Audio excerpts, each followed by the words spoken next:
since the evictions of the first two encampments down in Kensington, the overdoses have skyrocketed. Damn, what a shame. Oh, I know this guy. No way he's had going in. What do you think, man? Your buddy says he's fine. I'm telling you what I'm thinking. He's not fine at all. My main concern right now when I go out there is to make sure that nobody is overdosing, because that's all you see. Ready? Where's the needle? Oh, where's the needle? In his hand. In his hand. Right hand. Ready? All right. Oh, there he is. There he is. There you go, buddy. Hey, welcome back. It's becoming what most people were afraid it was going to become. It's becoming a zone that people might consider to be a war zone.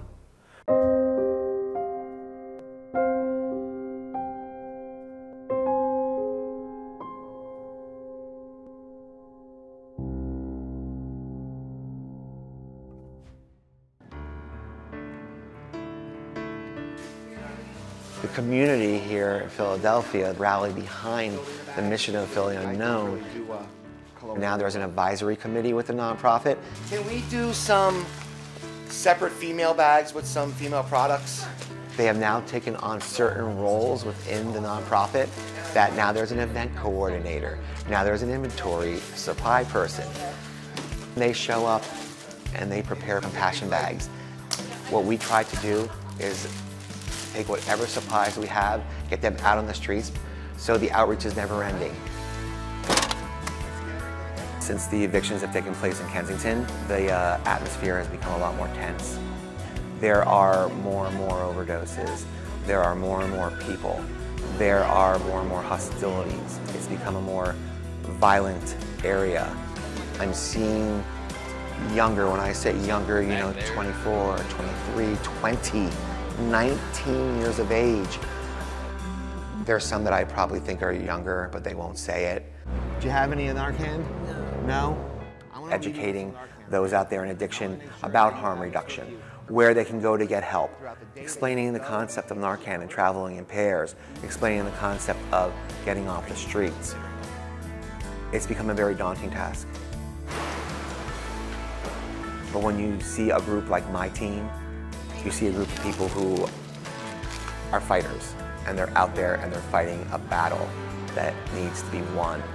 And in Kensington currently, we're losing still.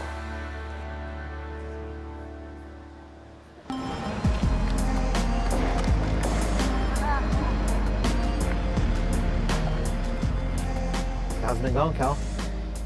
It's going. It's going? It's going. Pathways came out to offer housing. So I'm now, I think, 10 years later, at the top of the list. That's amazing. How do you feel about that? It's exciting. I know that it's still a process. It's still going to be a little while before I'm actually in a place. Okay. So you need to also get yourself in touch with the occupational rehab and the transitional therapy that you need. How about some steps towards that? Are they going to help you with that, or is it something you need to go elsewhere for? That's a good question. Very good question. I don't really know too much yet. Okay. I should probably look into it a little bit more. Well, that's what you're doing on Monday, right? Yes. I'm not totally closed to things that we've talked about before, despite an earlier statement of mine. Like the detox process just sounds torturous. Oh, so you're talking about the detox going... Right, right. So you aren't opposed to that at this point? No, not totally. What's changed in these days that we've talked? You know, there's no way around that. But there's just more comfortable ways than others to do it. Absolutely. You know, do you think that after you got through that detox, that you could handle what was coming down the line after that? Yeah, only because at this point, like, the things have lined up in a way that if I take the initiative and do what I have to do, it will work out for the better. Like, my disability gets back on and the housing goes through, I can get back into school. As long as I'm off the drugs. So there's a series of events that can happen there, but there's that one huge event that has to happen. Right. It's getting off the drugs. Right. And this is the same thing we've spoken about each time. Yes. I've seen you on some of your lowest days. Yes. I've seen you on some of your highest days. And those are the good days. I've seen you somewhere in between. I'd like to see on Monday, you take those three, combine them, and find it inside of you to make it work and get the hell off the streets. Because in 30 days, I'm afraid that if we have this conversation again, we're only going to be right back where we started. And then we're just talking in circles. Yes. Monday is that stepping stone. You need to do this. Right. This is Right. so critical. Right. So, you know, Absolutely. well then, I'll tell you what, I'm going to check back with you next week. Okay. If you need anything at all, as always, you let me know. I will. All right? Yep. Give me a hug. I brought you a pair of my faded days. Look at these. Nice. So we can be Sweet. twins. Sweet. There we go. Sweet. Looking good.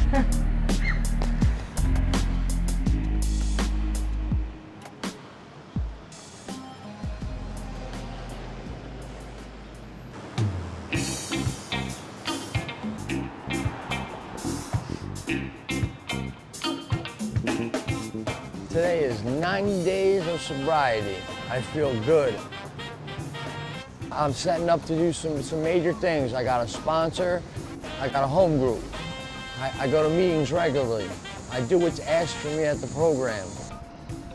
I want to get a t-shirt business started. There's a man in my program. He says this: you got to make your actions line up with your speech. You know what I mean? If you're going to talk it, walk it. I got some stuff today, artwork stuff, to work on my projects.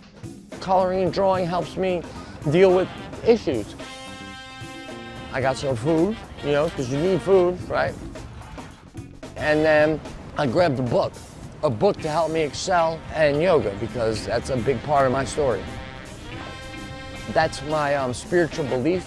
When you do yoga, it's mind, body, and spirit. And you get it all lined up. You get your chakras all lined up.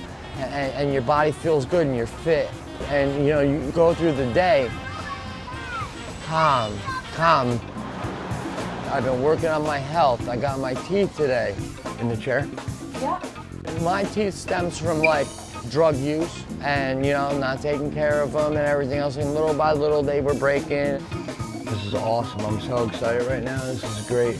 I had to have 26 of them removed because they were all rotten from the inside. Smile nice and big. It was hurting my self-esteem so bad that I was walking around with no teeth, you know what I mean? Congratulations. Thank you See so you much. later. You're the best. I came out of that office and I felt like a new man, you know what I mean? Every step I take in this process, I feel better and better. Every day, I feel better and better. The path that I'm on now is the right one, you know? I'm on the right side of the yin, you know what I mean? This would be my first goal, to restore this whole place. Mike is one of those guys that wants to go and make a difference.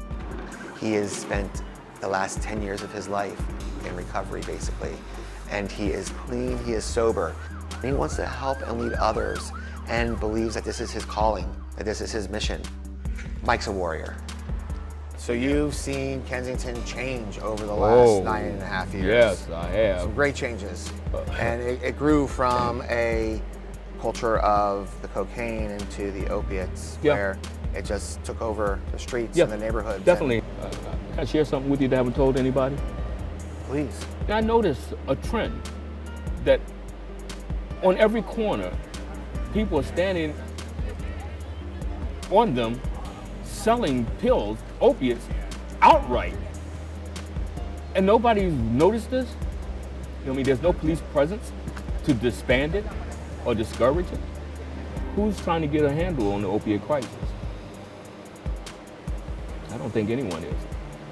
I think everybody's becoming content and the attention is being diverted by the little things that the city is doing that's causing no real help, like the encampment disbursement.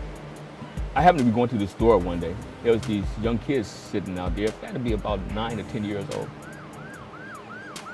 rolling laced blunts. If they're sitting on a school step when they should be in school rolling the blunt, then what does that say? Remember, we're talking about children whose minds are consistently being developed, and they are mimickers. They are easily influenced and impressed. I don't know where this is going to end up. I can't even begin to see what the next 5 years is going to be like under these circumstances. Unless we get a hold of this crisis, unless we find suitable, proven ground for treatment, unless the communities become a community and get engaged in what's going on in that community, unless the politicians decide to stop making this about money and fame, I don't know where Kensington is going to go. I can't see a direction for it. You know what I mean?